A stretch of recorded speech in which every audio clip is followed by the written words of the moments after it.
We welcome you to Winston-Salem, North Carolina today for the 2024 Wake Forest Spring Game here from a Legacy Stadium. A chance to see the Deacons and what this team could look like in the fall for college football. Welcome, everyone. Great to be with you here today. Mike Corey alongside Eric McLean and David Hale on the field here today as we look at the Deacons. Eric, let's start with you here. Let's discuss what you think we're going to see on the field, what this coaching staff is looking for here in the spring game today. Yeah, brother, the biggest thing is health. Everybody wants to stay healthy. You're going to see some young guys out there get some reps, get a build, and get some of those starter reps, which is very important, and then just continue development. So I'm excited to hear from Coach. I know we got him standing by. It's going to be a great day. 7 consecutive years Wake Forest went to a bowl game. They went 5-2 in those bowl games. Last year, definitely a dip at 4-8 after starting the season 3-0. A couple players we're going to feature here today. Devon Claiborne, who was the leading rusher from last year. Eric, I know they like his play. And then how about Devon Patterson, a redshirt freshman defensive back? Yeah, you mentioned Claiborne there. I mean, that guy is an absolute freak. He was the bell cow last year, a guy that really carried the load. And it was interesting when we talk with these coaches and we hear about, hey, what is he growing with? What is he trying to develop? Pass blocker, understanding where to go and do that, be a better receiver in the pass game. He's a guy that I think is going to take it to another level. And then you mentioned Patterson. That's a little bit of a secret. That's a guy that today I expect to see all over the field making plays. He was called the best athlete on the team. He's going to remind me, I think, a lot of a bigger Malik Mustafa. All right, so here we go. In black, it is the first team defense and the second team offense. In white, the first team offense and the second team defense. That's how the teams are split up here today. And of course, in terms of scoring, is the black team won the toss and they have deferred. And the white team off and running, and they're not going to tackle here early on, so they're going to blow the whistle when they decide that player might have been down, so they'll start it at the 30-yard line here for the white team. And that's Devon Claiborne, who we just talked about right at the start. A junior running back who last year had 586 yards on the ground, 5 touchdowns. And to the quarterback with Hank Bachmeier, the senior from Murrieta, California, and the transfer guys out of Louisiana Tech and then Boise State, kind of the front runner, if you will, here right now. Let's talk about the quarterback situation as his first pass is caught here on the play by Horatio Fields. And here's the deal. When you look at this team, quarterback was a big deal last year. Okay, that was a position that they thought they were going to get more out of. And quite frankly, it just didn't happen. So you get in a spot where you put other guys in. Michael Kern comes in, plays pretty effective, gets hurt right away. I mean, and that really dampers you as a team because you make a move, and especially at that position, Mike, you feel like you have to make a change again. So it's going to be interesting. With Kern being out, I know that's a real damper, but Hank Bachmeier's played a lot of ball. He's been in a lot of different offenses. He's been coached very well, and he can rip it. So excited to see him today as he makes a beautiful pass to a guy in Horatio Fields who we think is going to be really good. Yeah, and Emac, you bring up a really good point in that the quarterback position was pretty much a disaster for them last year, but a disaster in some very basic ways. As we talked to offensive coordinator Warren Ruggiero, he said it was just a distribution issue, that by a certain point the tight ends are getting annoyed, the receivers are getting annoyed because the ball's not going where it's supposed to. I don't think Wake needs a guy to come in there and we see Bachmeier go over the top with a real pretty pass. They don't need a guy who's going to come in here and make that throw every time, but they just need a guy who's going to make the right decision more routinely than they had happen last year. 3 in a row to Fields. Picked up an 18-yarder before that. That's a 46-yard touchdown for Horatio Fields. And what you saw right there was a great job adjusting. You know, Hank is doing a good job extending the play, keeping his eyes downfield, and then sees his guy and takes a shot. You know, it was a little bit that Horatio maybe slowed down in his route, but you saw the burst, you saw the explosion to get into the end zone. Matthew Dennis, who last year did placements and extra points. They're not wearing numbers, the kickers right now. Dennis was 20 of 21 on the extra points and 14 of 20 for field goals on the season. And 7-0 White Squad here early, just underway in the 2024 Wake Forest spring game. And we'll take a timeout. Be back with more right after this.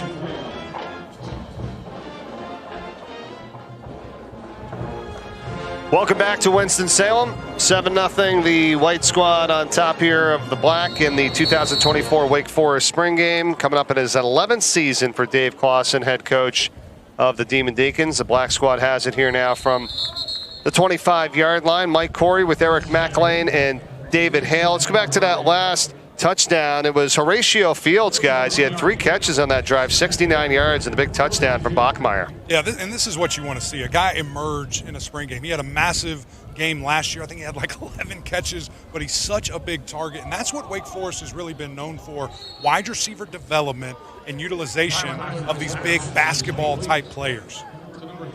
Yeah, it's funny. I was did the North Carolina all-access practice for ACC Network with Roddy Jones and Wes Durham last week, and they were talking about, we did that Horatio Fields game, and we thought this guy's going to be the next big superstar wide receiver at Wake Forest. And, of course, it didn't pan out. But that's been Fields. He's just not been able to stay healthy and kind of put it all together on the field. But this year, I think Wake is really looking for him to step up and become the guy that Roddy and Wes thought he was going to be last year. You see the skill set there. You see the physicality that he brings. There's a ton of upside. It's just a matter, a little bit like Donovan Green, another guy that they're expecting big things from this year. Got to stay healthy, got to stay on the field. Well, and Fields last year had just 5 catches for 54 yards. And, you wonder, like, in these games here of the spring games, Eric, how much, you from what you see here in this game, how much translates into the fall. I mean, obviously with a lot of guys out, a lot of guys injured, it's not exactly, what you're thinking about, right, for next year. 100%. And I love that you brought that up because he had a great spring game. Why was he able to have that? Some veterans that didn't play last year, some guys that might have been injured, and the teams are split. And so you get more opportunity. Can you make the most of it? And the reason that we quite didn't see it translate to the fall is because they were stacked, man. They were 5 deep at wide receiver. A couple of those guys transfer, and now the door's open. Now it's your time.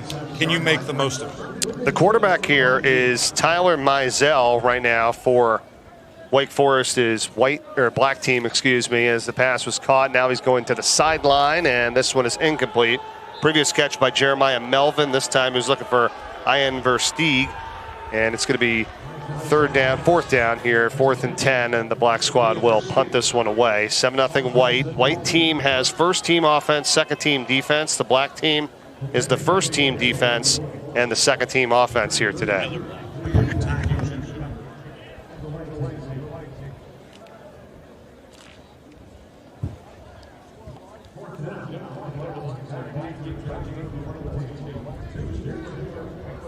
Ivan Mora was the punter last year for this Wake Forest squad. Averaged just under 42 a kick, 57 punts on the season. And this goes out of bounds inside of the 20-yard line. And coming up today, 3 more games highlighting our spring football schedule on the ACC Network. We got Florida State at 4 o'clock, and then Duke, and then Syracuse, all coming your way, and you can access them as well by going to acc.com/springfootball, the entire schedule for 2024.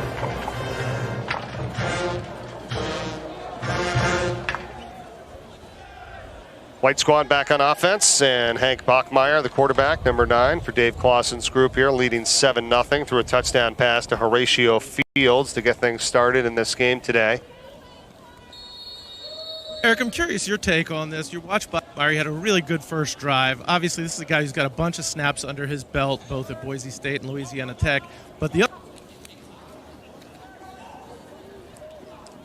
other impact when you're evaluating a quarterback battle, when one guy's getting a lot of reps in the spring, the other guy, you really don't know what you're getting. Yeah, that's the hard part, especially when you had some inconsistency from a year ago for the one guy because of injury and inconsistency, of availability. So with that, you try to give your best shake. This competition will go well into the spring, into the fall, where these guys are trying to make it happen. But the things that I'm looking for, if I'm a coach, if I'm a coordinator, is number 1, consistency.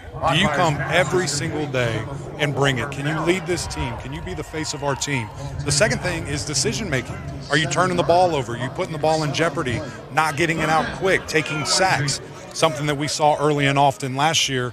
And then the third thing is just distributing the ball, especially in this offense with these playmakers. You've got to know where to go, and you have to get it to the right guy. Well, and one thing we're noticing here early on for the white team and the first team offense is that they're moving quickly here, guys. Bachmeier with a few passes in a row, and he's found Taylor Morin along with Walker Merrill, number 2, number 4, respectively. And then they just got the tight end Harry Lodge on this catch for a first down to the 35. And here's Claiborne.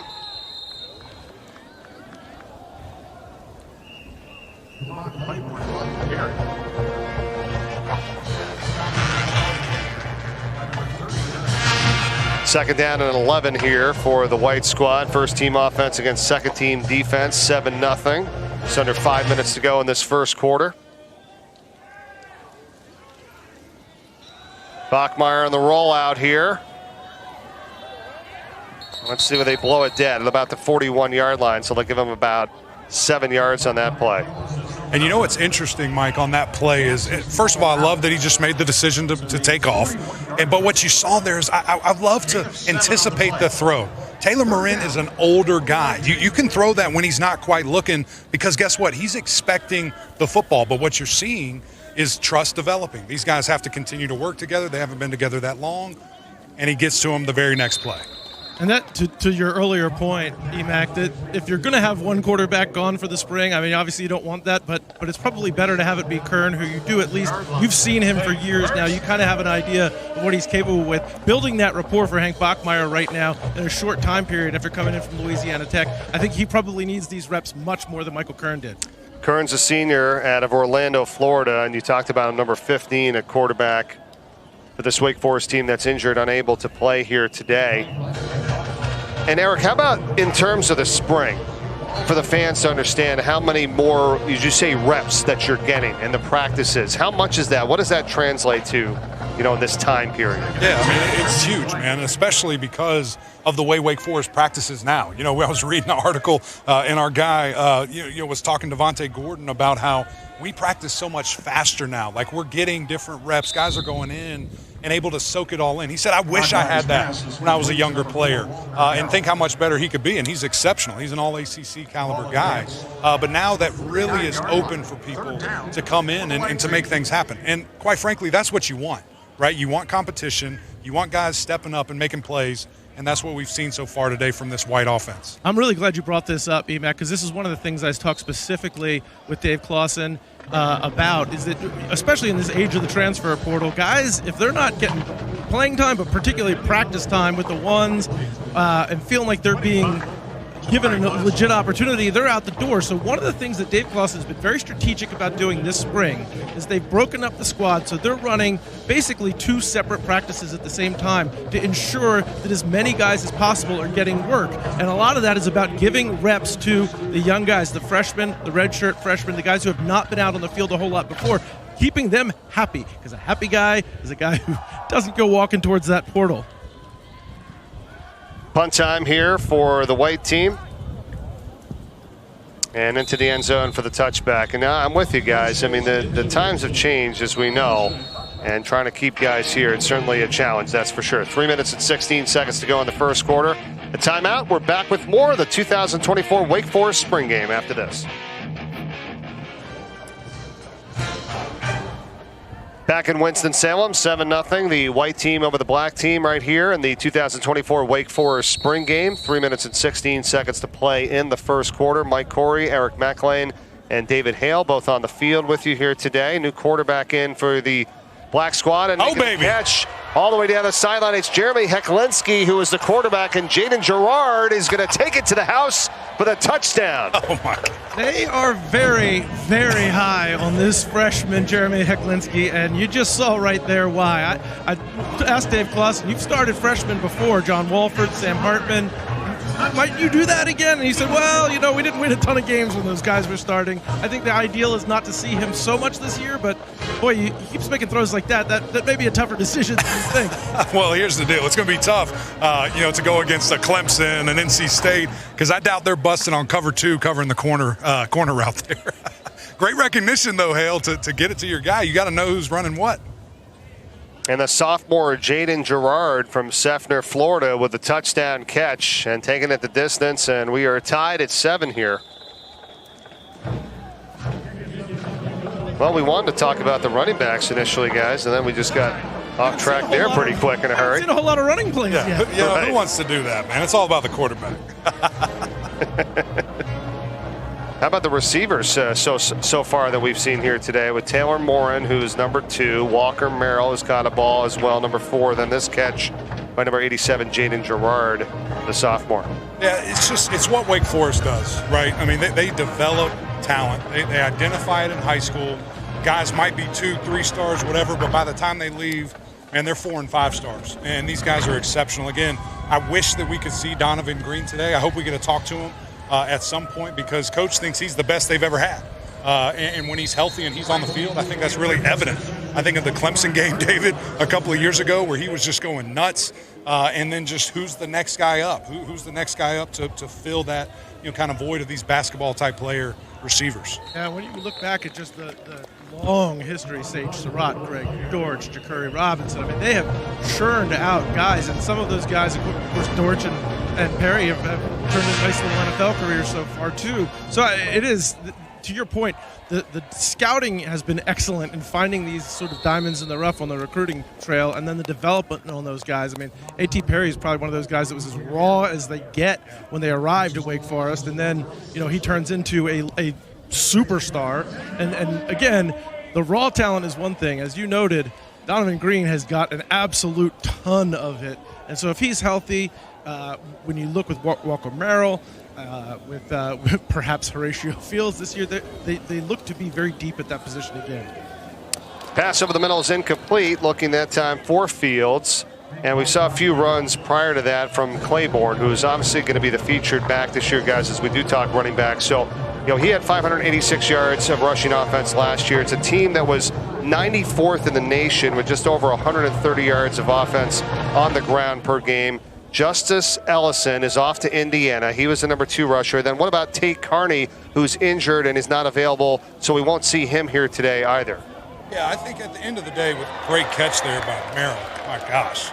Beautiful ball, too, on the outside. Really good throw by Bachmeier. Hey, these quarterbacks are selfish, man. They don't want us to talk about the running backs. They keep making plays, as you see here. Just really good leverage.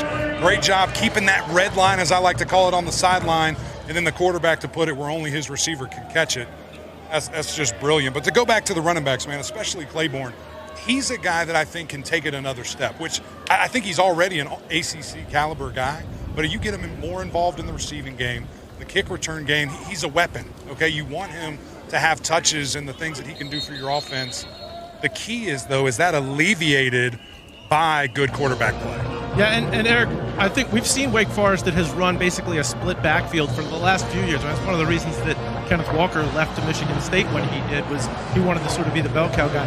Claiborne looks like he's going to be the bell cow guy. And one of the things, talking to Coach Warren Ruggiero about him, he's really prepared for that role. So you noted that he can develop more out of the backfield as a receiver. His blocking for pass blocking plays has gotten much, much better since the end of last season and through spring. They view him as a guy who can be on the field all 3 downs now, which I think makes him a completely different style of weapon than even the very talented version of him we saw last year. Yeah, that's being the triple threat back, guys. You're absolutely right. He had just 3 catches for 35 yards out of the backfield last year. See how that develops this season. Bachmeier being chased. And will they give him that throw? They will say that he was tackled down. Now they'll say incomplete. Good pressure that time from Branson Combs, number 21. Branson Combs is a guy to watch in this game, a transfer from Southern Illinois, and Brad Lambert, the defensive coordinator, said nobody has been more productive this spring than Branson Combs. They might have a steal in the transfer portal in that guy. And that we talked about sort of finding the diamonds in the rough on the recruiting trail. Wake Forest done a pretty good job of that in the transfer portal, too. They don't take a lot of them. The ones that they do have turned out really well. You look at Kobe Turner, a guy who lit up the NFL this year as a transfer from FCS into Wake Forest and then on to the NFL for Rookie of the Year, Defensive Rookie of the Year honors. Not too bad. I don't know. That might be a lofty standard for Branson Combs, but he's off to a great start with the Deacons. How about Matthew Dennis? Can he knock down a 49-yard field goal here? And this kick is on the way, and it is no good. Plenty of distance, though. Last year, his long was a 44. Back in 2022, his long was a 46. And this one, a 49-yarder that misses with 35 seconds to go here in the first.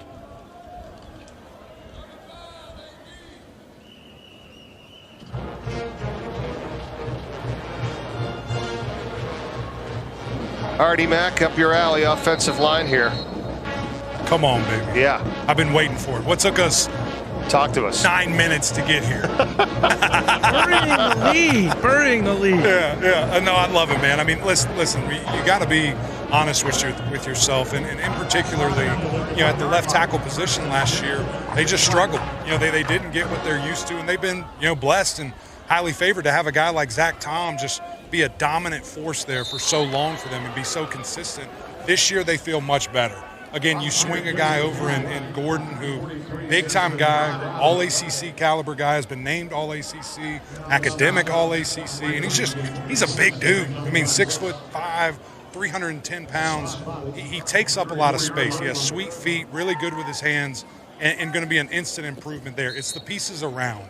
That's what you need. You need all five moving the same way together and feeling really good. Well, the worthwhile note there, EMAC, is they wanted to move Gordon over to the left side last year. Spencer Clapp was starting at left tackle. Due to an injury, he couldn't play on the right side. He couldn't block that direction. So you're kind of forced to make do with what you had. I think they're in a much better position now. Don't worry, Eric. We'll continue the offensive line conversation. We'll take a timeout. It's the end of the first quarter here today from Winston-Salem. 7-7. In the Wake Forest spring game. Back with more after this on the ACC Network. Back in Winston-Salem, start of the second quarter in the Wake Forest spring game. Mike Corey upstairs on the field. Eric McLean and David Hale, who are with Wake Forest head coach Dave Clawson. That's right, brother. We got a fourth member of the team, Coach. Appreciate you letting us be with you today. Really successful. I know you're happy with what you've seen so far. Yeah, anytime you do an inter squad, right, everything good is offset by something that didn't go well on the other side of the ball. So, you're excited to see, Hank hit Horatio, and then you say on the other side of the ball, how did the corner let the guy inside? Right. Well, here's the deal. We're all offensive guys. Hey, we're punting. We're all I gotta offensive make guys. Executive decisions out here while you. Executive producer, Don't coach. leave it to me. David, why don't you Go field the punt, make David. these decisions, then I can second guess you. Listen, I guarantee you can do my job better than I can do your job. Let me ask you about the quarterback, because I know last year when we talked about some of the struggles, a lot of it came down to decision-making, doing the right thing, distributing the ball to the right spot. How much have you been pleased just in the decision-making processes that you're seeing Hank make out there? Well, good. I think, anytime you evaluate a quarterback, right, you're going through what your teaching progression is, what his progression, are his eyes in the right place, is he going through the progressions the way he should in a timely manner? Then what are the pocket reactions when the pocket breaks down and there's an edge rusher? And that's why days like today are so important. In scrimmages and practice, so much of it's controlled. Now they've got to play out the game situation. You guys have probably thrown it a bit more so far. Is that how much of that is by design? Were you kind of hoping to see how much these quarterbacks can give you? Well, part of it is when you're going thud in the first half, it's hard to run the ball. And so, I think some of these tackles, you'd hope the running backs would break them. So when you're going thud, which we're going to do in the first half, and tackle in the second half, the defense kind of gets the benefit of the doubt, which makes it hard to run the offense. Right? As soon as it's two-hand touch, right, like that, I don't think that would have made a difference on that one. That's good gang tackling there. That's getting guys to the ball. How do you you talked about going back and forth, and listen, we're offensive guys. We love to see that offense, but how do you balance, not going too hard one way? Oh, we needed that. Yep, we needed that, and that's you almost want those things to happen in a spring game. That now we've seen him throw a touchdown. Now he threw a pick. What's the next series going to be like? So, and as a head coach, I'm not an offensive guy or a defensive guy. I'm a team guy. I don't care if we win 3-0, which we've done here, or we win 55-52, which we've done here. Afterwards in the locker room, they're all great feelings. Let me tell you this. We know, they know, you know that you're an offensive guy. Practice would change when how we had success offensively versus defense. So I hear you. I'm a team guy too, but we all know in your heart. That's not true. As the head coach, whatever side isn't playing well, that's the side you're on. We'll ask the guys. Don't worry. We'll ask. When you get the questions about.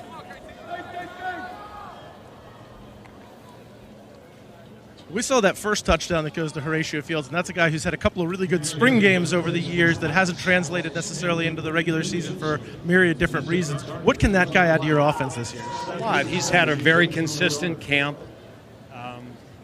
He's had flashes in the past, but he's done it for 14, now 15 straight practices, and he's really becoming somebody we can count on. One of the things, you're big on having a sort of mantra for your team every year, and I know everybody remembers the ACC championship game season in which you had the good to great mantra, and players have told me that the mantra for this year is earn it. What does that mean to you, and how are guys earning it today? Well, I think last year, clearly, we fell off. Backed our hand-us-back wins. We've got to earn every inch, every first down, and every win we're going to get. So, I think when you get to 7 consecutive bowl games, there got to a point that guys just thought it would happen automatically, and clearly last year we didn't earn it. And if we're going to be a bowl team, an ACC title contender, we're going to have to earn it every single day. The interception from DeMarcus Rankin that was able to set this up for Team Black here as Hecklinski is at quarterback, and they're attempting to get in front here. This goes to Christian Green on the catch. You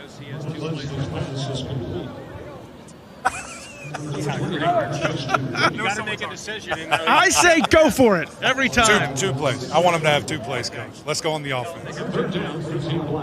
2 plays. 2 plays. We Get him do in. have control. This is amazing. Afterwards in the press conference, why the hell didn't you kick a field goal on 3rd and 3 on the Mr. 8? McClain, what were you thinking? Answer. There you go. We only need 1. That's why. That's why. Looks like a genius move Come now. on. We only need 1. We only need 1. Listen, Dave, the other thing before we let you go, for the folks that are watching, I know you talked a lot about some of the struggles from last year. You're certainly not going to put all of it on the guys who left, but keeping guys and retaining your veterans is such a big thing. What's the sales pitch that you're giving to your fan base now about how that has to work? Well, I think you can clearly look at the 22 season of who could have come back and who didn't, right? And whether they transferred to another school or went to the NFL as a free agent or a late-round draft pick. In college football today, those are the guys you have to have the ability to keep. And I think this year, whether it's Devontae Gordon, Jasheen Davis, fifth-year guys, sixth-year guys that could have gone to the draft as a later pick, transferred to another school and probably gotten a really healthy NLI deal. We're now in a position to compete and keep those guys. Never going to keep them all, but we kept way more than we lost, and we certainly didn't do that after the 22 season. Thanks, Dave. Appreciate it. Appreciate you, brother. You're welcome for the good plays, though, too. Thanks to Coach Clawson. Mason Andrade with the touchdown catch. Back with more of the spring game after this. Team Black with the first team defense and the second team offense leading Team White. First team offense and second team defense here in the spring game at Wake Forest. Back in Winston-Salem, Mike Corey along with Eric McLean and David Hale. They're both on the field, and they're with wide receiver Donovan Green right now, guys. That's right, Mike. Appreciate you here with Donovan Green, star wide receiver. We were just going back and forth. I know you want to be out there helping your team and what Wake Forest means to you, man. Can you just talk a little bit about your experience here and why you love this place so much? 6 years ago, 2019, I chose this place because, it felt like home to me. The coaches did a great job recruiting and made this place feel like family. It's 35 minutes from Mount Airy, where I'm from, so it's close to home. My family's been able to come to, most of every event that we've had. And, throughout my journey, I've had a lot of, ups and downs, but with that, the hard process of having to rehab, they've been with me through the journey, and, they've helped me get better, and they're going to be behind me, moving forward, and they're waiting for me to be healthy for this season. They've done, an amazing process. They've been behind me the whole way. We just heard Coach Clawson talk a little bit about, in the modern era of the portal and NIL, kind of holding on to your talent is also a little bit of part of the problem. How much did teams come after you, or folks talking to you, and what makes you want to stay here for another year? I mean, the whole NIL process is kind of, it's wild. If you get engaged in it, you can kind of lose yourself in it. But I didn't personally put myself, in that position. considering, I felt like this place is, meant for me. This is a place I want to graduate from. This is a place I want to leave my name and my legacy. So I didn't really, feel like even embarking in a journey like that. So, and, I've been injured, so I've really been focusing on getting healthy for this team, put this team in a position to win a championship. So I'm really focused 100% on that. Yeah. Last one for you, brother. The wide receiver position at this university has been so good, so special. How has that brotherhood continued with this next group of guys? I've seen a lot of wideouts through here. We've obviously got a lot of new guys that need to step up this year. We got Walker and Horatio, two guys that need to have a good camp moving forward. They've had a good spring, but it's definitely a culture. When you walk in the room, we hold ourselves to a high standard, considering the people who've been here before us. And moving forward, I'm going to try to keep that and relay that for the people behind me so they can keep moving that forward. We appreciate you, man. Thank you so much. Can't wait till you're healthy, man. All right, guys, so Donovan Green there, who's not in action today, but we'll see in the fall for sure. The top wide receivers for this team. And right now at quarterback, it's Tyler Mizell here for Team Black. That leads it 14-10 over Team White. They're at the 42-yard line. Last series where they got a touchdown, set up by the interception from DeMarcus Rankin.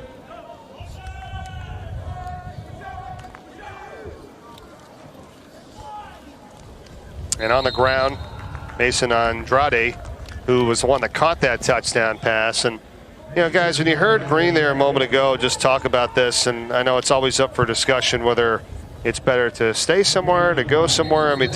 To work on your game and to get better and to think it's not always better somewhere else. And I know it's about the money sometimes, but it's just nice to see some players just sticking with it and saying, you know what, I can do what I want to do and get to where I want to get from where I'm at right now. It's refreshing, to say the least, man. And again, it's an interesting time that we are in right now in college football. But to see a young man like that values this community, that values this place, values this education, quite frankly, when what Wake Forest can provide for you 30 years after you play your last snap here, it is fun to see. I appreciate that. And that's a high-caliber player. This isn't just some Joe Schmo. That's a four-star, really good player that has had unbelievable flashes against Clemson, against NC State, Miami's, those type of caliber defenses. He's that type of player. So I love to see it. Yeah, and I think everybody points to, if you're a Wake Forest fan, the one that stands out is Sam Hartman leaving after 5 years here. And Dave Clawson said, look, we had no way of keeping Sam Hartman. He had an opportunity to go somewhere else. We had $0 in our collective at that time. And it was a little bit of a wake-up call, I think, to some of the Wake Forest donors to just say, who had said, like, yeah, we're Wake Forest. We do all these things really well. We don't necessarily need to keep up in NIL. And Dave Clawson's point is, no, everybody's got to play the game a little bit now, and everybody needs to keep up a little bit. What a pass here from Bachmeier to Taylor Morin, and he converts it for a gain of 35 down the sideline. Another incredible catch. Yeah, look, this is a very difficult catch. To catch it over your shoulder that way, looking the opposite way, that is a heck of a ball player. 5 catches for Morin here today. 13 of 19 is Bachmeier for 164 yards. He's got a touchdown. And the interception on the previous drive now goes over the middle again for Morin, and he's well defended by Rankin, who had that interception. Yeah, and Hank's going to want that back, man. If he threw that just a little inside, a little bit lower for his guy, that would have been a big-time play. But, again, these guys are developing. I love what you pointed out, David, about if you wanted a guy to not be in there, this guy's who you want. You want him to be able to develop this trust, be able to develop these reps because he's so new. Just had a wheel route against a linebacker coming out for a touchdown. 2 misses in a row here, but he's going to grow from it. He's going to learn. And that's a great point, Emac, and I think Clawson alluded to this a little bit as he was talking earlier. You want to see some adversity, too. If it all goes smoothly, that's not really a good sign either. You need some space to learn. Absolutely. And the mental aspect, how do you react? Again, threw a pick, and now he's making a good drive here. Exactly, particularly at that position more than anything else. And I think that was a bit of the frustration last year, is there was such a mental issue with the quarterback last year. And I think you want to see, how does a guy have a failure and come back, and everybody else responds to how he responds to that. Earlier today, or yesterday I should say, they named the captains for this upcoming season. Taylor Morin is one of those captains at wide receiver. You got Nick Anderson, a defensive back, with Jasheen Davis on the defensive line. Devontae Gordon, offensive lineman, is also Luke Pettibone as well. And then Kevin Pointer on the defensive line, all captains here. The pressure from Pointer, and got the sack there that time, number 91. And pretty darn good. Those are the 6 captains for 2024 for Wake Forest. Yeah, and what an honor to be named that. And you just saw one of the guys there, Jasheen Davis, the things that he brings, man, the war daddy attitude, the swagger. It's so funny when you scout these guys, when you watch tape, at maybe other players, and then you're like, who the heck is 30? Where'd that guy come from? I remember, 3-4 years ago seeing him as a young cat, super high motor, very explosive, and just a guy that never stops. I think we see the best form of him this fall, and cannot wait to see what that is for opposing quarterbacks, because they got to keep their head on a swivel. Let's not forget about what the defense has done here. They've had 3 sacks so far. Brad Lambert, the defensive coordinator for this Wake Forest squad, and nice job so far in this first half by them. This pass is out, and it's caught by Jeremiah Melvin, the wide receiver. We've got every game of the ACC Women's Lacrosse Championship getting ready for you right here on the ACC Network, and the ESPN app begins tomorrow, noon Eastern. First round matches. You got 9th-seeded Louisville taking on 8th-seeded Virginia Tech, and then it's the 7-10 game between Pitt and Clemson coming at you tomorrow afternoon, the ACC Women's Lacrosse Championship. The other guy among those captains that you mentioned that I think is really worth pointing out is Nick Anderson, the strong safety. It's a guy who burst onto the scene, a former walk-on basically as a freshman, 3 picks against Virginia Tech, and everybody thought he's going to be the next big thing. He lost his starting job last year among a very crowded secondary, and he's back into that starting role now. And I think being elected a captain of this team after going through all that really shows how much he has the respect of everybody in this locker room.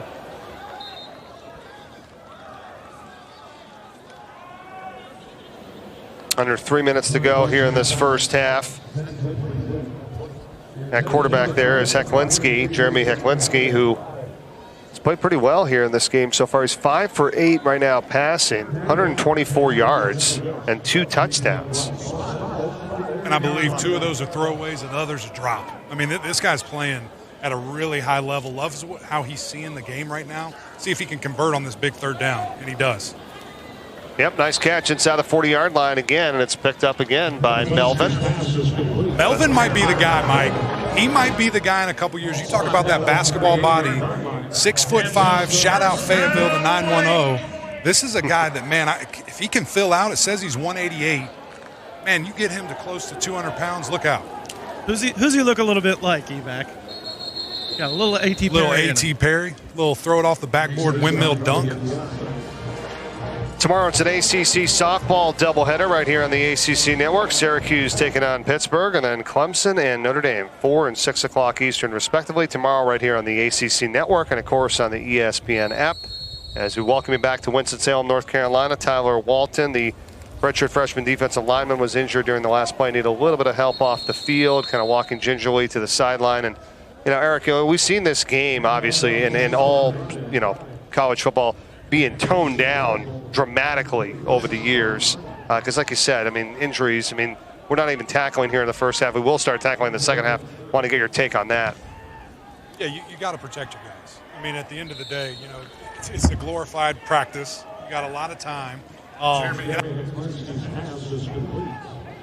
You do things where, okay, if it's a younger guy, I'm going to get him more reps. Older guys, I'm going to take care of them. Those miles on your body, so you got to take care of your vets. Coming up on 1 minute to go in this first half, Jeremy Hecklinski, the quarterback, and the pass is caught. He's got E.J. Reed on that reception.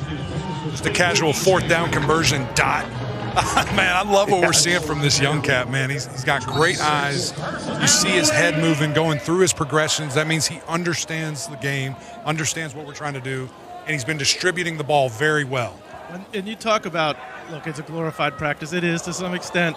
But for a guy like Hecklinski, this is the first time he's playing in the big stadium in front of some actual fans. And, boy, he looks like he's got nerves of steel right now. He is playing some stone-cold, hard football right now, making good, smart decisions. Yeah, and I will say, guys, a little bit goes into that. He can't be touched, right? So you feel a little invincible.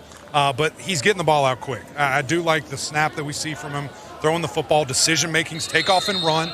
Let's not just be a snowman back there, packing snowballs, holding on, and then getting hit. Let's make a decision and go. Big third down conversion right here. Yeah, I mean, he's taking advantage of his opportunity. He's 8 for 12 passing today, 146 yards, 2 touchdowns, faced with a 3rd down and 4 here. Talking about Hecklinski, the true freshman at 6 foot, 175 out of Marietta, Georgia. And on this 3rd down, goes to the corner. It's caught, and it is going to be a touchdown.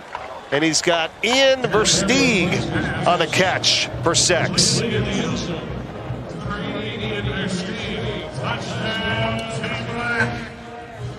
Three touchdown passes today. Really good job right here, guys. Again, as you see, this is a hole shot. It looked like that was supposed to be cover 2 based on how the defensive back reacts. He's saying, where's my safety? I don't think it would have mattered. The timing of it, the placement of the football, really good drive there by the young freshman. And this is what you love to see. This is the point of these type of practices, of this spring game here. Let's put guys in adverse situations. Let's see what they can do. Touchdowns on 3rd downs, sign me up.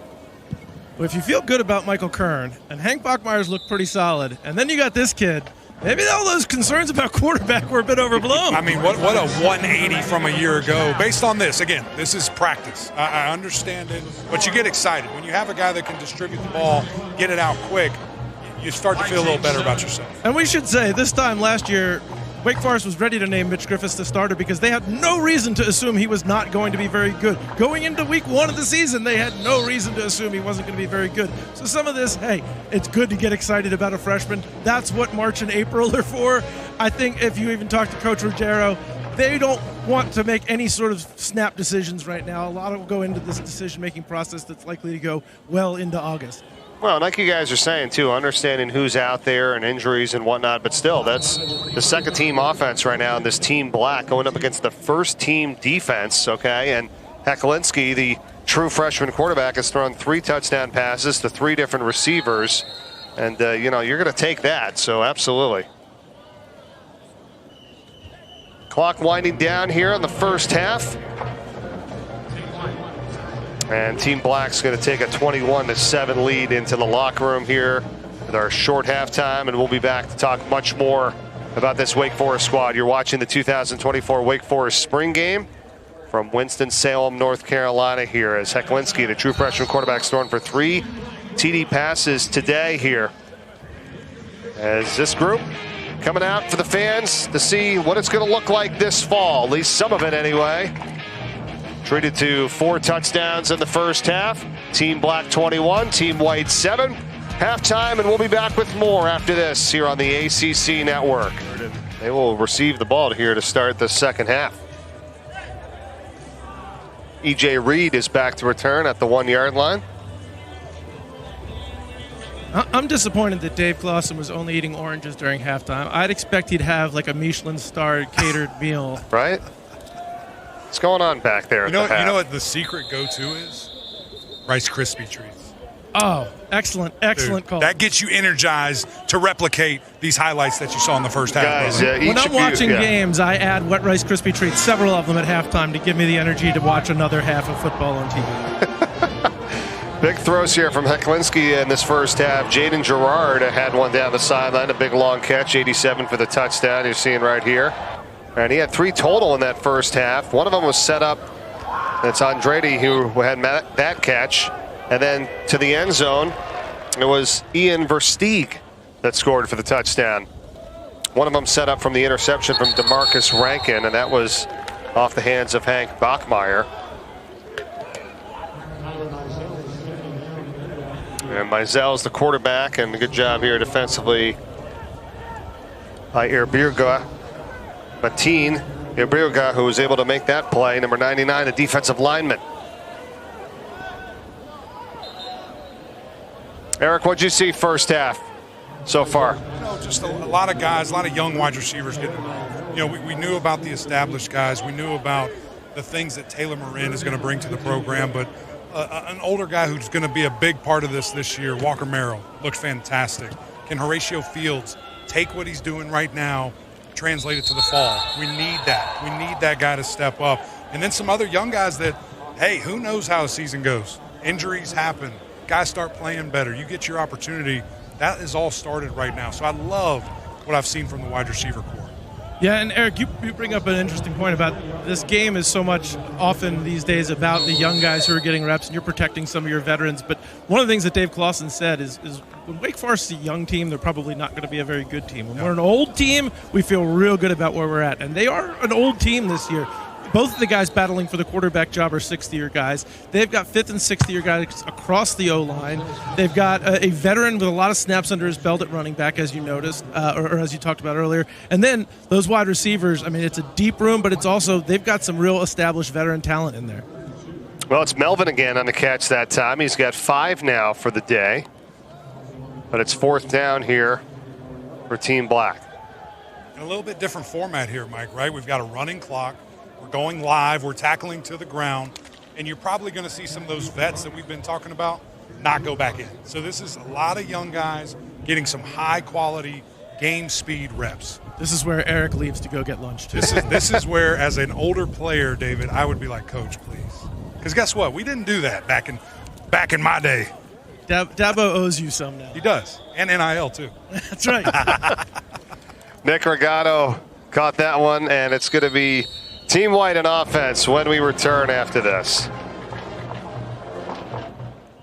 Welcome back to Winston-Salem. I'm with Taylor Morin. Taylor, I noticed you. I think you're done for the day. Is that correct? Yes, sir. Okay, star player, veteran guy, done for the day. We're going to talk to you a little bit after the game, but I noticed you have this iPad in your hands. What are we looking at? What is this? Is this something new for this game? Yeah, so now we're able to get live footage of the game. So you come off the field after a series and you're able to get on the iPad and kind of see what the defense is giving you, what we're doing offensively, and make adjustments in game, which is very unique. And it's a little bit different than coming over here, hey, what'd you see? And right. You draw it up or coach draws it up, and you're like, no, that's not it. You can look right at this. What has the adjustment been like for you in this game? I mean, it's been very different, and I think in some ways really good, in some ways really bad. Most of the time I'm used to, seeing one thing on the field, coming, talking back to coach, talking to the quarterback, whoever, and then we don't see it again until Sunday. So being able to see it now is great, but at the same time, making sure that we're not, just in our heads all the time. We're still playing football, we're still playing fast.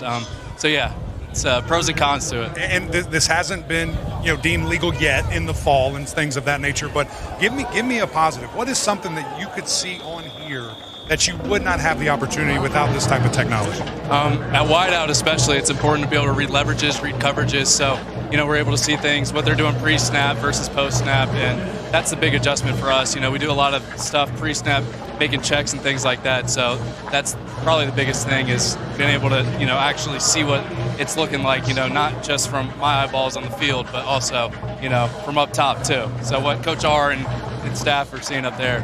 Go, brother. I appreciate you. I've got a free bird question coming for you. I ran into your aunt at Putters. Get ready. Get ready. That's good stuff. 3 catches for 38 yards for him today. Taylor Morin, who's a wide receiver for this group. Walker Merrill had just caught one of this previous series as well. We've seen a lot of him, number 4, but it's punt time here for Team White. And back inside of the 5-yard line is where Team Black is going to start with this one. And Mike, just to rehash on that video element real quick, and I know we should have probably tried to show you the screen a little bit, that we got the sun, you probably wouldn't have been able to see it. That is a game changer.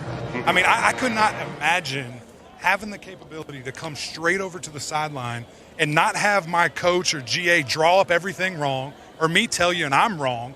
We know exactly what just happened. And when guys come in, defensive coordinators come in with different plans, I played offensive line, and we can see that live, man, I just would love to have had so that. So I should sell all my stock in tiny whiteboards. Yeah, sell that and buy, I think it's DV Sports. My guy's right down here. Love that guy.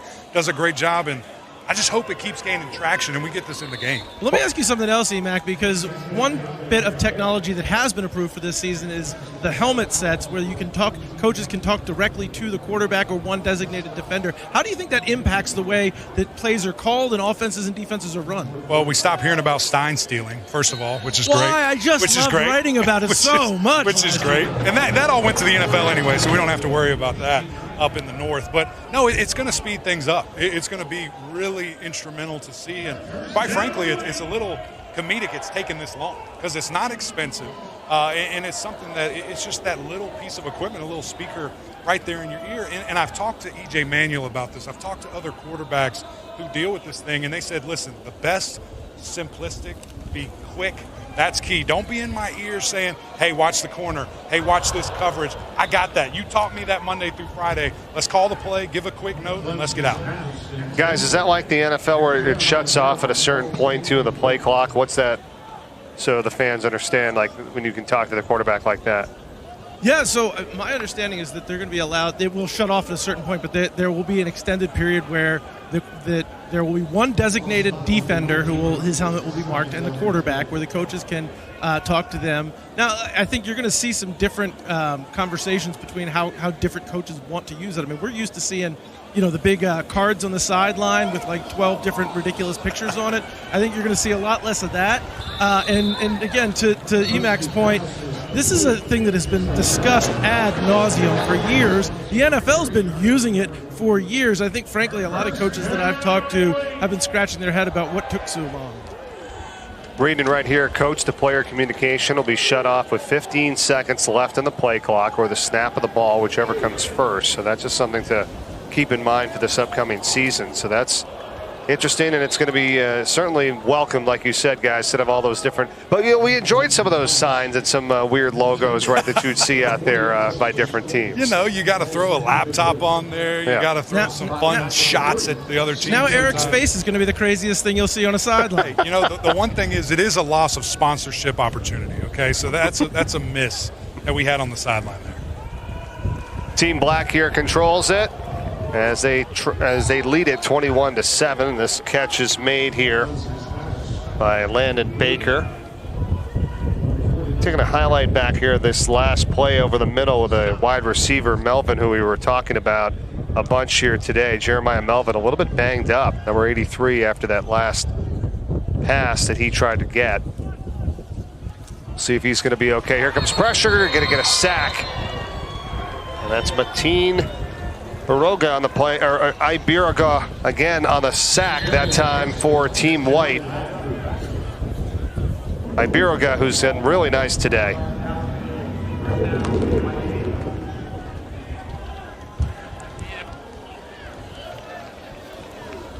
Junior out of Clarksburg, Maryland, transferred to Georgetown. 4th and 13 now. And we'll take a break. 6:52 to play here in the third quarter. The Wake Forest spring game continues after this. Coming up today, 3 more games highlighting our spring football schedule right here on the ACC Network and ACC Network Extra. We got Florida State at 4 o'clock, Duke at 6, and then Syracuse at 7.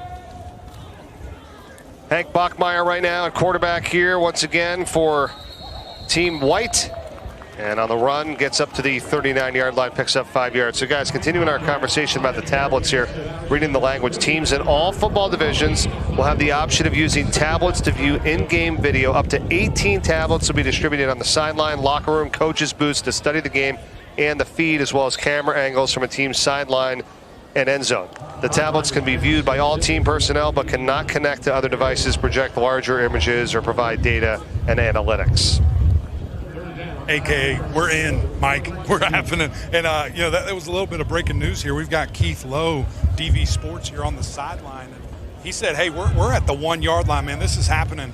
And they're very excited, NCAA approval, and cannot wait to see this instrument in the game. So we'll talk with Keith a little bit later and just get his insight on this whole process. But, man, this is going to be a game changer. I'm excited to see Dave Doran see Dabo Sweeney with laptops on the side. Hey, did you get my laptop joke earlier? I already got that in there. So good. Now it's an iPad. We haven't had many flags in this game here today. That's one thing we have not seen a lot. It's only the second flag, I believe, of this game, and it was Deshaun Jones that time, the defensive back number 10 for Team Black, and the intended wide receiver was Nick Regano. So they'll bring it up to the 46-yard line. Bachmeier today, 14 of 25, 171 yards, a touchdown, and 1 interception as he takes it from the shotgun here on this series. And guns it over the middle. The catch is made. A big hit taken as well, as that was E.J. Reed on the reception. A gain of 23 yards. Big stick there from Devon Patterson. I wonder if Devon Patterson was waiting that first half thinking, man, I can't wait till we can tackle. I guarantee you, man. And he's a guy, when you just look at him, you look at his build, you look at what he brings to this team. He is a big athlete, nasty guy, explosive, very fast, and he's young. I cannot wait to see the next steps from him. I mentioned earlier, reminds me a ton of Malik Mustafa, who they had last year, just an absolute war daddy. Yeah, and Patterson probably would have played last year, but dealt with some early injuries, so they ended up redshirting him. But him and linebacker Aiden Hall both came in with last year's recruiting class, and Dave Clawson's really high on both of them as the future of this Wake Forest defense. He said, those are two guys, if they're not all conference in a couple of years, we probably did something wrong. They both have so much talent that it's really up to the coaches just to make sure they don't screw it up. Patterson, the redshirt freshman from Miami, Florida. This pass over the middle is incomplete. Guys, we've seen a few delayed handoffs and then also actual fakes but passes by Bachmeier today in terms of the offense that you're witnessing. Yeah, you interested in that, Mike? It look a little weird, look a little different? Yeah. It's interesting. I've heard it called a ton of different things. Slow mesh, hang and bang. I love it, man. It puts the defense in a really adverse situation when you execute it at a high level.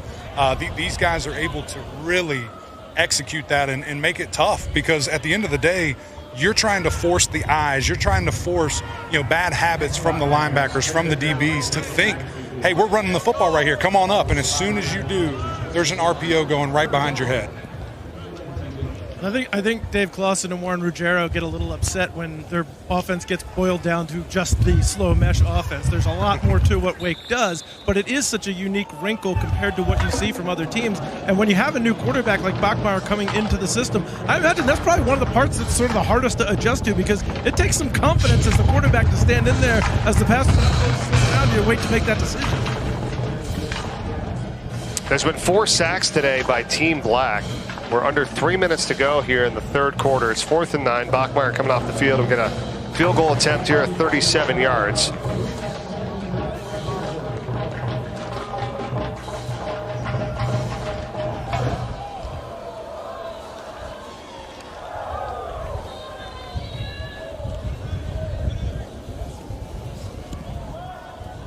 And the 37-yarder is good. Team White adds 3 more. It's 21-10. And coming up tomorrow, we've got every game of the ACC Women's Lacrosse Championship for you right here on the ACC Network on the ESPN app. And Women's College Lacrosse. First round matchups begins at noon and 2 Eastern. We've got Louisville and Virginia Tech at noon, and then it's Pitt and Clemson. That's all tomorrow, starting at noon Eastern right here on the ACC Network and the ACC Women's Lacrosse Championship. Nice day today here from Winston-Salem. Mike Corey, Eric McLean, and David Hale with you, both on the sidelines here from Winston-Salem, North Carolina. You got a few people up on the hill, right? It's starting to fill in a little bit up there, guys. Nice weather out here today. It's a nice day. They're enjoying the sun. I'm trying to stay in the shadow for a little bit. David, I don't know if you knew this or not, but I'm a big hill guy. You have some history on hills. Love me a hill in a football stadium.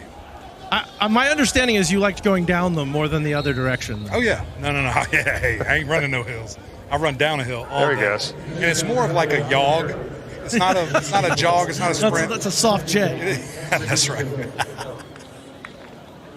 Caleb Carlson was the one that made the kick, that last field goal for Wake Forest. And that's one we talked a lot about the quarterback competition. There's a little bit of a kicker competition going on at Wake Forest, too. Matthew Dennis missed, I think, his last 4 at the end of last season. That position has been such a steady Eddie situation for Wake Forest really throughout Dave Clawson's tenure. Everybody remembers Nick Skiba, who I think was here for roughly 27 years and never missed a field goal. That's one, particularly if you think you're a team that's going to be playing in some close games, you don't want to be questioning your field goal kicker, and I think that's one of those other positions that not going to get a lot of talk during the spring, but it is one that I'm sure Dave Clawson is looking to find a serious answer to. Yeah, thank you for that info, David, because they're not wearing any numbers here today, so it's a little tougher in terms of you got to earn that jersey on special teams. Right. A little inside information down there. Thank you. Charlie Gilliam is the quarterback right now for Team Black here, number 10, and for the first time today. Redshirt freshman from McDonough, Georgia. And on the throw is deflected and still caught close to midfield, and it is Melvin again who's back in, Jeremiah Melvin. It's deflected that time by Darius Jones, the linebacker, and Melvin still made the catch. Really good job here, just concentrating, man. Seeing that ball come in, it's an adverse situation. Ball gets tipped, and your big freshman wide receiver comes down with it. I'm loving this kid, man, early. I know it's spring ball. I know it is what it is, but he's making the most of his opportunity today. Andrade here with a carry and gets across midfield and to the 49-yard line. Jones there makes the tackle. And that's going to wind down the end of the third. So we've completed 3 here in the Wake Forest spring game. Team Black leads Team White 21-10. Back with the fourth quarter from Winston-Salem after this on the ACC Network. Welcome back. Start of the fourth quarter here in the 2024 Wake Forest football spring game, 21-10. Team Black leads Team White. Mike Corey with Eric McLean and David Hale, both on the sidelines here with you today.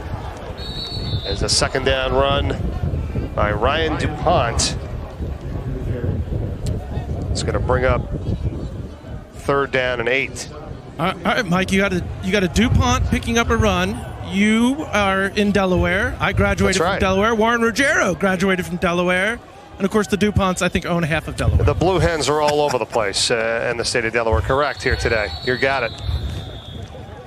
And that concludes the most Delaware talk that has ever occurred on the ACC Network. We actually had a lot of talk of that in our conference call with Coach Clawson because he was former coach at Richmond, and I had been in Delaware for the time doing radio, and we had a lot of talk about that. And, when he first was coaching back then, and some pretty darn good players coming out of, FCS and those schools for sure.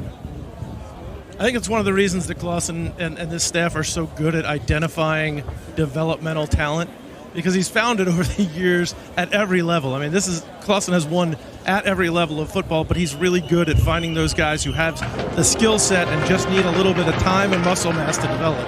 And they've done that at Wake Forest as well as they've done it anywhere. Yeah, and David, we saw it too, right, in terms of the recruiting class for 2025. What was it, number 15 in the country? And on that list, it was like all 3-star players, right? And then,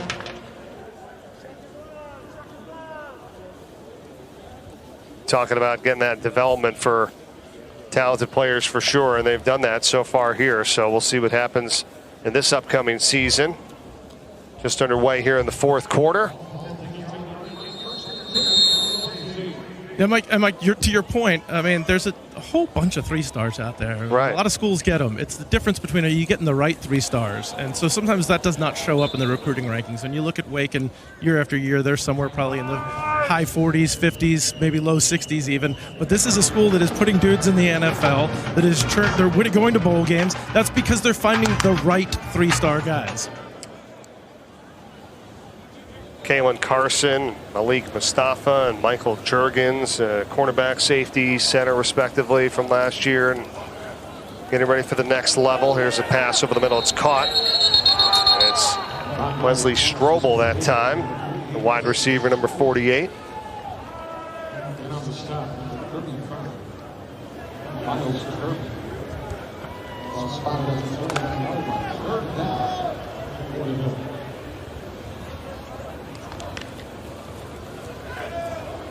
Third down, pass is caught, and it's a first down across the 30-yard line. He's got Walker Merrill. And we have Wake Forest's athletic director, John Curry, down in the field. Come on, Mike. I love it. John, appreciate your time. Thank you for joining us today. I walked around this campus earlier, and I'm just so amazed all the time. I see that great facility. How about that, what Wake Forest is able to bring, and how instrumental is that nowadays? Well, certainly from across our campus, we've always been known to having a beautiful academic campus, but we wanted our athletic facilities to reflect the quality of our academic buildings, and that's what's happened over the last 10 years. You know, we've completed $175 million in athletic facility construction, and you guys have been here, and you've been everywhere else too, Eric. You know that what we've got at Wake Forest is at the top of the league. Yeah, John, it's interesting because you guys have done such a good job of fundraising for that and building here, and I agree with you. I've seen all of them. There's the facilities at Wake Forest are on par with all of those. But there's another facet to getting fundraising now. That's NIL. We've heard Dave Clawson talk about how important it is to keep and retain the talent that you're finding here, because that's been his bread and butter. How has your job changed in the NIL era? Well, a big part of it is just education and helping people understand how things have evolved and the opportunities that have expanded for student athletes. And I've read some of the stories that you've written about how NIL is helping student athletes making the decision to stay in school and go ahead and complete their education. And what we're doing at Wake Forest is really the Wake Forest way, where you've got Wake Forest football student athletes like they were last night, meeting with Wake Forest football alums who are out in business all over the country and the world, and really gaining the lifetime affiliations rather than just thinking about it just as a one-time, one-off thing.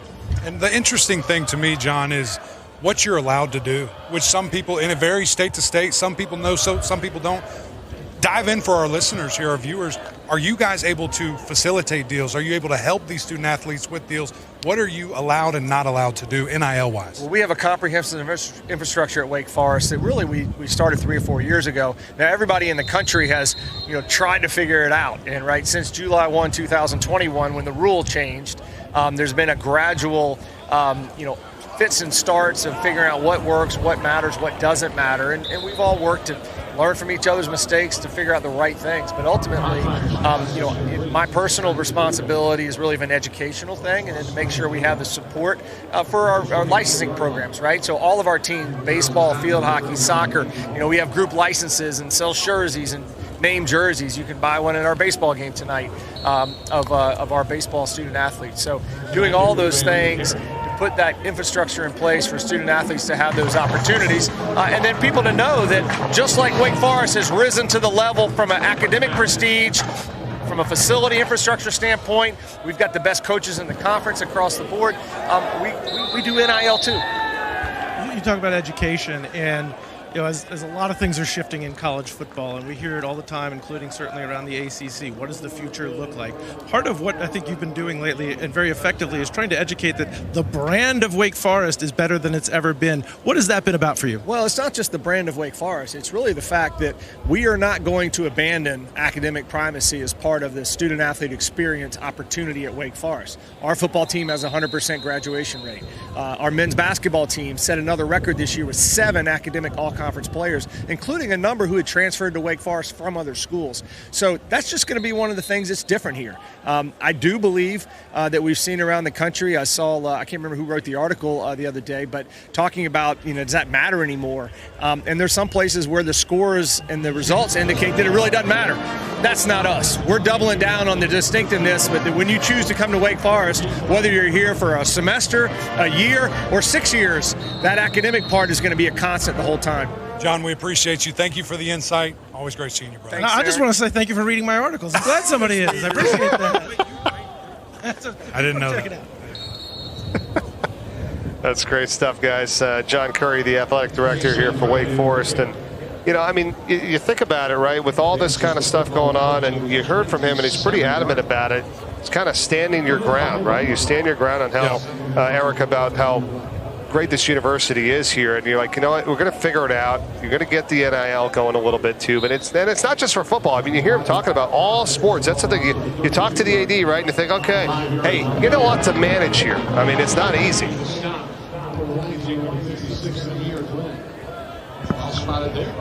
From the 33-yard line, it is first down here for Team Black. That leads it 21-10 with 9.5 to go in this contest. Catch is made. We got Ian Versteeg, who had a touchdown catch earlier.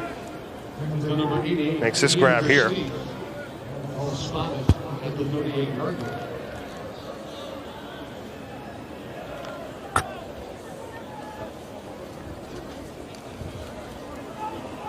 And a pass over the middle. Versteeg again, the intended target, overthrown that time from Charlie Gilliam.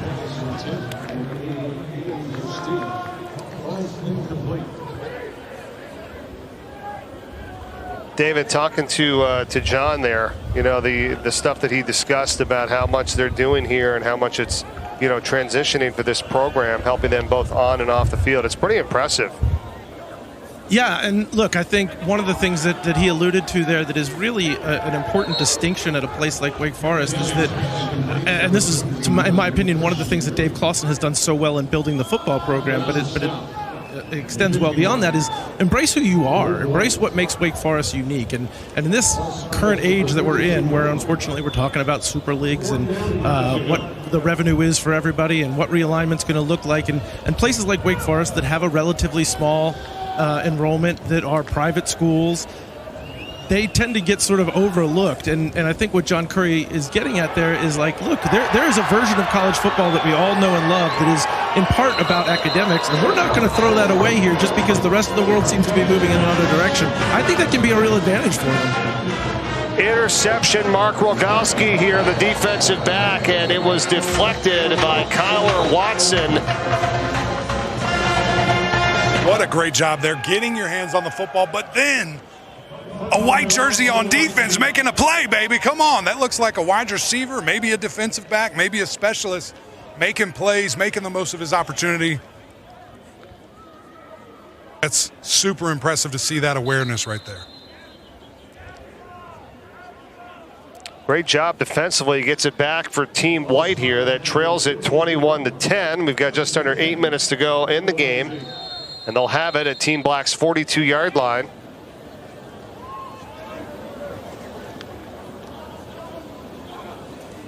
And Bachmeier, who's been in quarterback here all day today, and throws it over the middle. Low catch is made. They're going to get about 6 yards out of it to Igwebe.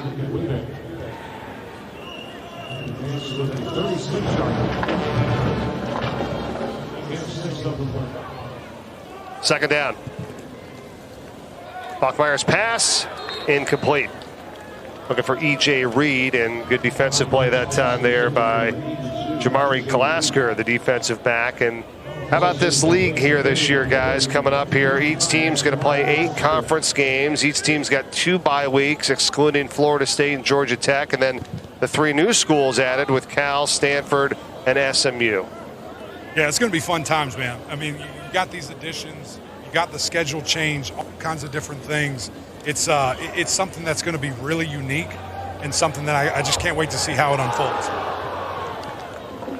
Bachmeier's pass incomplete for Horatio Fields, who had a bunch of earlier catches here today. Capone Blue was defending on the play.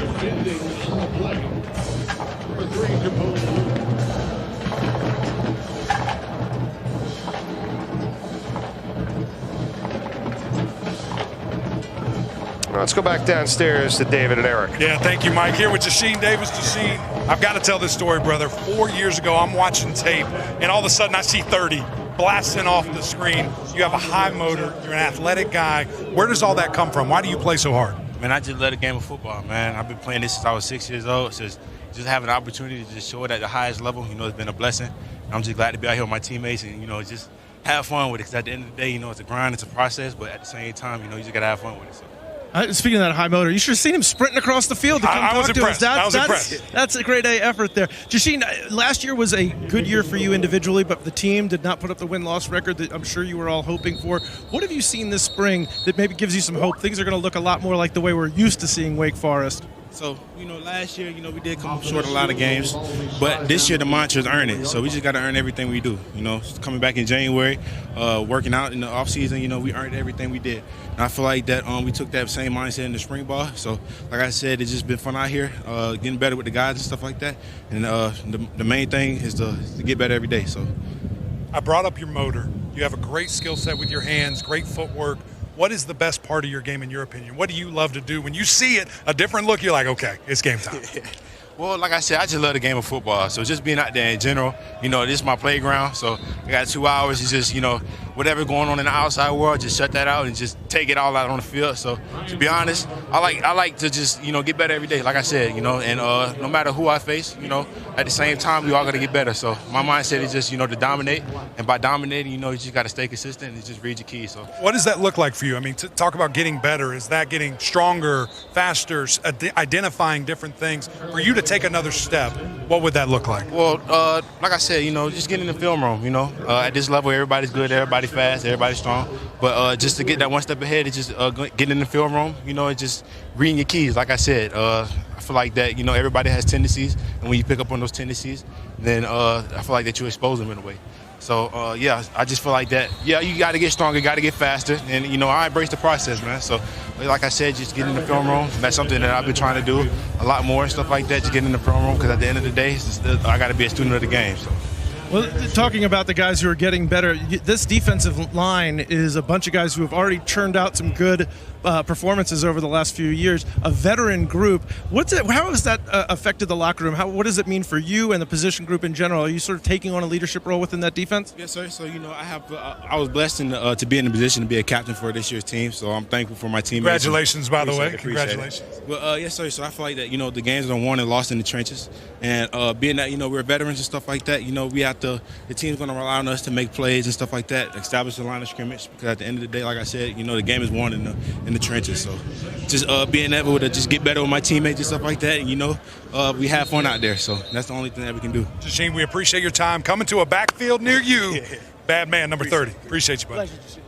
Yeah, no doubt about it. One of the 6 captains named for 2024 for Coach Clawson's group. The senior, Jasheen Davis, out of Snellville, Georgia. 5th leading tackler last year, guys, with 7.5 sacks. That was number 1 on the team as well. Yeah, and talking to a defensive coordinator, Brad Lambert, he said that I feel good about a defense when we're strong up the middle. And that defensive line, I think, is very good. They've got Dylan Hazen at middle linebacker, who they feel really, really good about. Nick Anderson, we talked about a little bit earlier, at strong safety. It's a group that up the middle, they're veteran, they're big, they're strong, they're athletic. It's a group that I think Lambert in particular is very excited about. Now, again, the defense actually made some real strides last year, too. We can look at the win-loss record, but one of the things going into last season that was their biggest concern was cut back on explosive plays. They cut back by almost 2 a game on explosive plays. So this year, the thing that they've been talking about is third downs, and they've run practices throughout the spring to try and put an extra emphasis on that. And again, as Brad Lambert said, when you're good up the middle, those third down situations become 3rd and 1, 3rd and 2, and not big long ones that you gotta, or those third down situations are 3rd and longs, and not the 3rd downs 1 and 3rd down and 2 that are tough to stop. Zach Igwebe, who makes the play here, 15 yards for Team White and a first down to the 40-yard line. How about that stiff arm, Mike? Come on, baby. I like the physicality. Right back to him, and he gets another 5, make it 6 yards up to the 46-yard line. Spring football, the NFL draft prep coverage continues with our ACC Huddle Spring Recap Show. That's followed by the NFL draft preview as well. Comes your way Monday night at 7 o'clock Eastern. There you are, Eric. Football, we got you covered right here on the ACC Network. Come on, baby. We just work around here, man. Here is Walker Merrill, and he makes the play here for Team White. Gets it down to the 22-yard line. That's a gain of 33.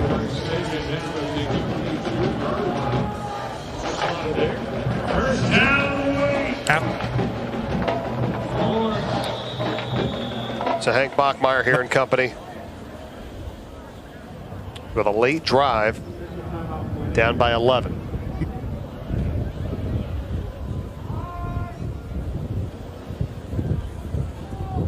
Merrill goes out, and Horatio Fields is back in, number 5, the wide receiver here. Let's see what Team White has, still with 2:44 to go. There it is, pass deflected down at the line of scrimmage.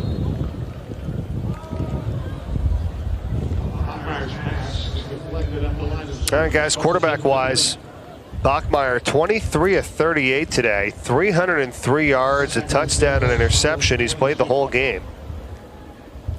And that's probably by design. Let's get as long a look at Hank Bachmeier as we can and have a good idea of what we have in him going into the offseason. It's been some up and down for him today, but I think he's mostly looked sharp, mostly made some good decisions. And look, Emac, you can attest to this. For the quarterbacks, it's not just what you look like out on the practice field, but as we approach the summer, it is how do you command the rest of the locker room when the coaches aren't there and you're making sure guys are showing up for workouts, all of that stuff. No question about it. We'll talk about it more on the other side here in Winston-Salem. Fans, we have an update. Welcome back to Winston-Salem. Wake Forest spring game here with 2 minutes to go. It is 3rd and 3 for Team White. They're at the 15-yard line, trailing Team Black here by 11 points. Hank Bachmeyer, QB looking, standing in, and here comes pressure, going to blow it dead. He gets sacked.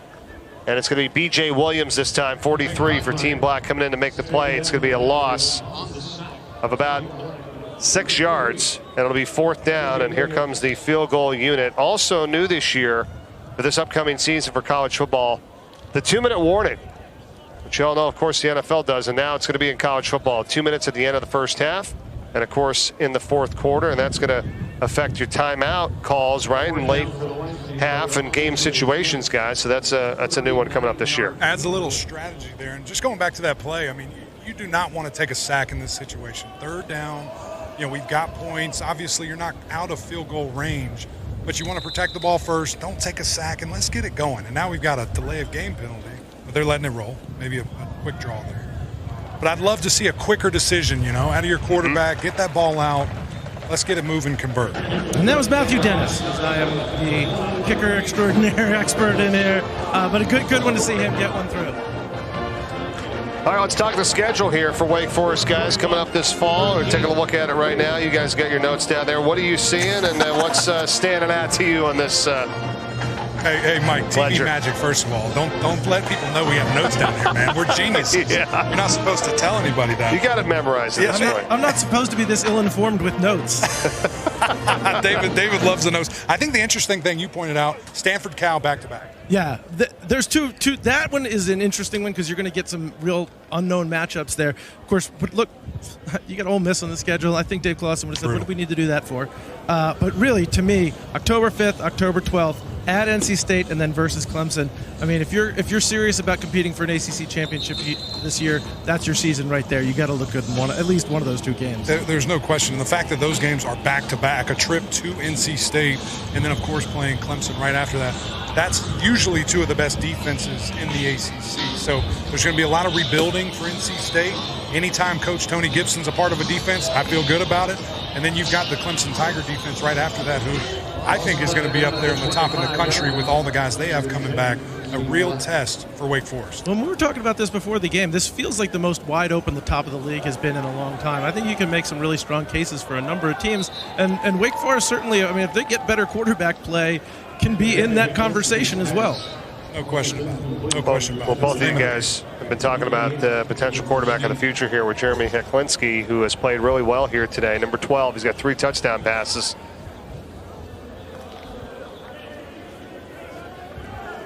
And a lot of good experience here in the spring and in this game here today.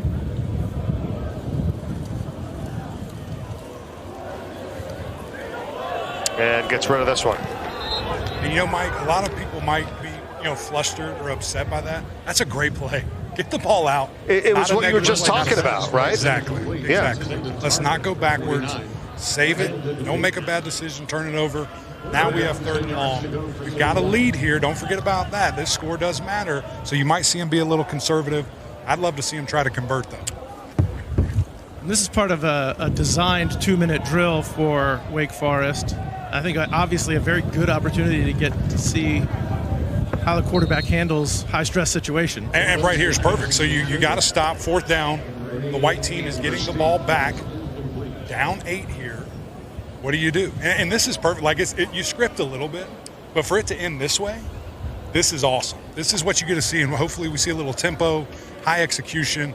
And man, as an offensive lineman, 2-minute drill was my favorite part of the game. Because you knew you were done soon? We knew what we were doing, and the defense didn't, and we're going 1,000 miles an hour.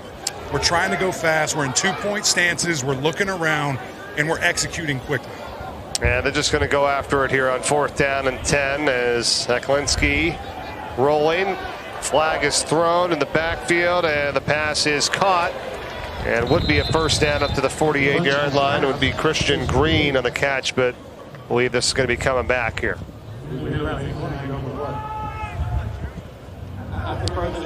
And this is the power that you have as the head coach. You say, pick that flag up. We're keeping going. Season two. Hey, but he's not an offensive guy. Come on, coach. You lied to me. There was no hold there. I like it as an offensive lineman. And Hecklinski going to be taken down for a yard loss in the play. But like you were saying, Eric, with you're in the pocket. Hey, pressure coming in. Got to get rid of it. Got to be a receiver in the area, right? If you get out of the pocket, just got to get it back to the line of scrimmage, and that's in your mind because sometimes throwing that ball away is the best play you can make, like you said. 100%. 100%. It's not a bad decision. Spring game's going to come to an end here today, and Team Black with the 21-13 win over Team White. Team Black was featuring the second team offense against the first team defense. Team White was first team offense versus second team defense, and saw a lot of good things here today from this, and a bunch of players that many of which you'll see this fall for the Demon Deacons on this beautiful Saturday in Winston-Salem. 21-13 the final.